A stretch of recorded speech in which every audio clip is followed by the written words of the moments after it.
ನಾಳೆ ಶಿಕ್ಷಕರ ದಿನಾಚರಣೆ ಇದೆ. ಕಲ್ಲನ್ನು ಶಿಲೆಯಾಗಿಸುವ ಶಿಲ್ಪಿಯಂತೆ ಮಕ್ಕಳ ಉಜ್ವಲ ಭವಿಷ್ಯಕ್ಕೆ ಸುಂದರ ರೂಪ ನೀಡುವಂಥ ಶಕ್ತಿ ಇರೋದು ಶಿಕ್ಷಕರಿಗೆ ಮಾತ್ರ. ಅದರಿಂದ ಶಿಕ್ಷಕರಿಗೆ ಒಂದು ನಮನ. ಸೆಪ್ಟೆಂಬರ್ 5 ಈ ದಿನವನ್ನು 1962ರಿಂದಲೂ ಆಚರಿಸ್ಕೊಂಡು ಬಂದಿದ್ದಾರೆ, ಬರ್ತಾನೆ ಇದ್ದೀವಿ ಕೂಡ. ಈ ದಿನ ಅಪ್ರತಿಮ ಕೊಡುಗೆ ನೀಡಿದ ಶಿಕ್ಷಕ, ದಾರ್ಶನಿಕ, ದೇಶದ ಮೊಟ್ಟ ಮೊದಲ ರಾಷ್ಟ್ರಪತಿ ಡಾಕ್ಟರ್ ಸರ್ವೇಪಲ್ಲಿ ರಾಧಾಕೃಷ್ಣನ್ ಅವರ ಜನ್ಮದಿನವೂ ಕೂಡ ಆಗಿದೆ. ಅವರ ಜನ್ಮದಿನದ ಪ್ರಯುಕ್ತನೇ ಶಿಕ್ಷಕರ ದಿನಾಚರಣೆ ಆಚರಿಸ್ತಾ ಇರೋದು. ಆ ವಿಷಯ ಎಲ್ಲರಿಗೂ ಗೊತ್ತಿರೋ ಅಂಥದ್ದೇ. ಈ ದಿನವನ್ನು ದೇಶದ ಭವಿಷ್ಯವಾದ ಮಕ್ಕಳ ಭವಿಷ್ಯವನ್ನು ರೂಪಿಸುವ ಶಿಕ್ಷಕರಿಗೋಸ್ಕರ ಈ ದಿನವನ್ನು ಮೀಸಲಾಗಿಟ್ಟಿದ್ದಾರೆ.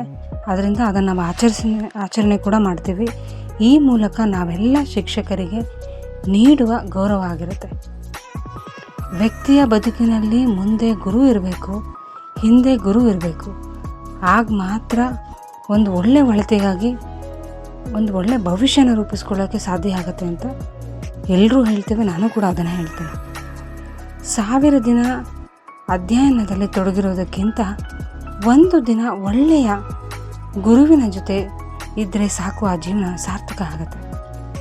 ಒಳ್ಳೆಯ ಬುದ್ಧಿನ ನಾವು ಕಲಿತೀವಿ. ನೀವು ನಮಗೆ ನೀಡಿದ ಎಲ್ಲ ಜ್ಞಾನಕ್ಕೆ ನಾವು ಆಭಾರಿಯಾಗಿರ್ತೀವಿ. ನಾಳಿನ ಬದುಕಿನ ಬೆಳಕು ಗುರುಗಳು ನೀಡಿದ್ದೆ ನಮಗಾಗಿ.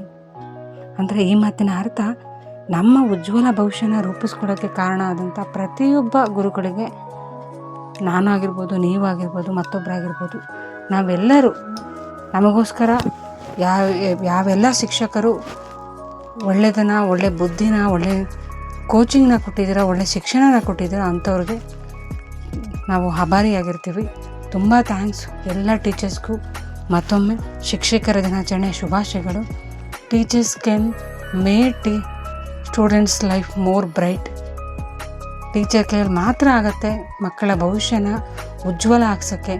ಯಾಕಂದರೆ ಮಕ್ಕಳು ತಂದೆ ತಾಯಿ ಮಾತಿಗಿಂತ ಟೀಚರ್ಸ್ ಮಾತನ್ನ ಜಾಸ್ತಿ ಕೇಳ್ತಾರೆ, ಟೀಚರ್ಸ್ ಜೊತೆಗೆ ಕಾಲನ ಜಾಸ್ತಿ ಕಳೀತಾರೆ.